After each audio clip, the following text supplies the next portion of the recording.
Singkat cerita, sewaktu baginda Rasulullah sedang khusyuk bertawaf di depan Ka'bah, seorang badui di hadapan beliau berzikir dengan membaca Ya Karim, Ya Karim. Rasulullah menirunya dan membaca Ya Karim, Ya Karim. Orang itu lalu berhenti di salah satu sudut Ka'bah dan berzikir seperti tadi. Rasulullah yang di belakangnya mengikuti lagi berzikir Ya Karim, Ya Karim. Merasa seperti diolok-olok, orang itu menoleh ke belakang dan terlihat olehnya seorang laki-laki yang gagah dan tampan, tetapi tidak dikenalinya. Orang badui itu berkata, "Wahai orang tampan, apakah engkau memang sengaja mengolok-olokku karena aku ini orang Arab Badui? Kalau bukan karena ketampanan dan kegagahan, pasti sudah kulaporkan pada kekasihku Muhammad Rasulullah." Mendengar ucapan orang badui itu, Rasulullah tersenyum seraya berkata, "Apakah engkau mengenali nabimu, wahai orang Arab?" "Belum," jawabnya singkat. "Jadi bagaimana engkau beriman kepadanya?" tanya Rasulullah. Orang badui itu berkata, "Aku percaya dengan mantap atas kenabiannya, sekalipun belum pernah melihatnya. Aku membenarkan risalahnya, sekalipun belum pernah bertemu dengannya." Rasulullah berkata, "Wahai orang badui, ketahuilah, aku ini nabimu di dunia dan penolongmu di akhirat." Pertama kali melihat Rasulullah depannya, dia kaget tercengang, seperti tidak percaya pada dirinya. "Tuan ini Nabi Muhammad?"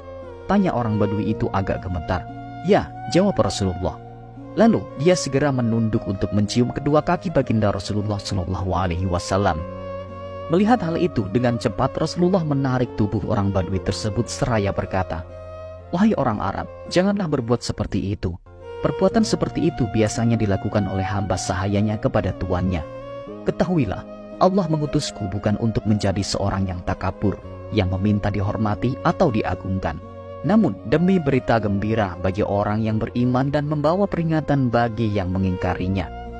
Saat itulah malaikat Jibril turun dan berkata, "Ya Muhammad, Rabb As-Salam menyampaikan salam kepadamu dan berfirman, katakanlah kepada orang Arab Badui itu agar tidak terpesona dengan belas kasih Allah. Ketahuilah, Allah akan menghisapnya di akhirat nanti, akan menimbang semua amalnya, baik yang kecil maupun yang besar." Usai menyampaikan berita tersebut, Jibril pun lalu pergi. Orang Badui itu lalu berkata, "Demi keagungan serta kemuliaan Allah, jika Allah akan membuat perhitungan atas amalku, aku pun akan membuat perhitungan dengannya." Rasulullah bertanya, "Apakah yang akan engkau perhitungkan dengan Allah?" Orang Badui itu menjawab, "Jika Allah memperhitungkan dosa-dosaku, aku akan menagih ampunannya. Jika Allah memperhitungkan kekikiranku, aku akan menagih pula kemurahannya." Mendengar ucapan orang Arab Badui tersebut, baginda Rasulullah menangis karena mendengarkan kebenaran ucapan orang itu. Air mata Rasulullah meleleh membasahi jangkutnya.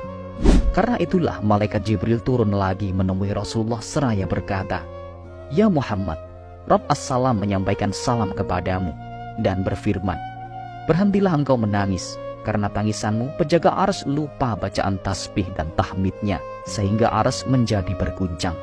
Katakanlah kepada temanmu itu, Allah tidak akan menghisapnya, juga tidak akan memperhitungkan dosa-dosanya.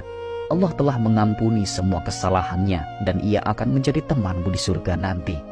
Betapa gembiranya orang Badui tersebut. Dia pun lalu menangis karena tidak kuat menahan keharuannya.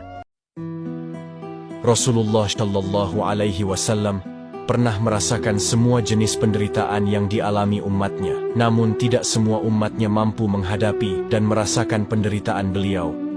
Di usia beliau yang masih 6 tahun, Rasulullah menjadi yatim piatu. Ayah beliau wafat saat Rasulullah masih di dalam kandungan, dan ibunda beliau wafat di pangkuan Rasulullah sewaktu perjalanan pulang dari Madinah pada saat usia beliau 6 tahun. Rasulullah memiliki 7 orang anak, dan ke-6 anaknya meninggal pada saat beliau masih hidup.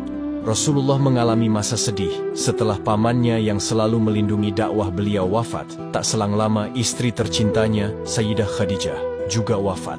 Rasulullah pernah dilempari isi perut domba oleh Utbah ketika beliau sedang sujud. Saking banyaknya kotoran itu, hingga baginda Nabi tak dapat mengangkat kepalanya dari sujud. Saat itu tidak ada sahabat yang berani menolong, karena berada di tengah kekejaman kaum kafir Quraisy. Saat itu Fatimah langsung datang dan mengangkat kotoran tersebut dari tengkuk Rasulullah. Rasulullah kerap mengalami kesulitan harta. Beliau bahkan sering mengikat perutnya dengan kerikil untuk menahan lapar. Hal ini diketahui sahabat setelah mendengar deritan dari gesekan kerikil dengan perut kempis beliau ketika Rasulullah mengimami sholat. Rasulullah juga pernah pulang ke rumah dengan wajah penuh dengan debu, disebabkan salah satu orang kafir Quraisy yang menabur debu ke wajah Rasulullah. Fatimah segera membersihkan wajah beliau dengan uraian air mata. Rasulullah tak mempermasalahkan diri beliau, namun tangis yang keluar dari Fatimah membuat beliau begitu pilu. Rasulullah pernah dicekik dengan selendang ketika beliau sedang sholat, hingga Abu Bakar datang menolong. Rasulullah pernah diserang dan dikejar oleh orang-orang Taif. Di sepanjang jalan tak henti-hentinya mereka memaki dan melempari Rasulullah dengan berbagai benda yang mereka temukan, hingga kaki beliau terluka dan berdarah-darah. Seberat apapun masalah yang kalian hadapi, Rasulullah sudah pernah merasakannya.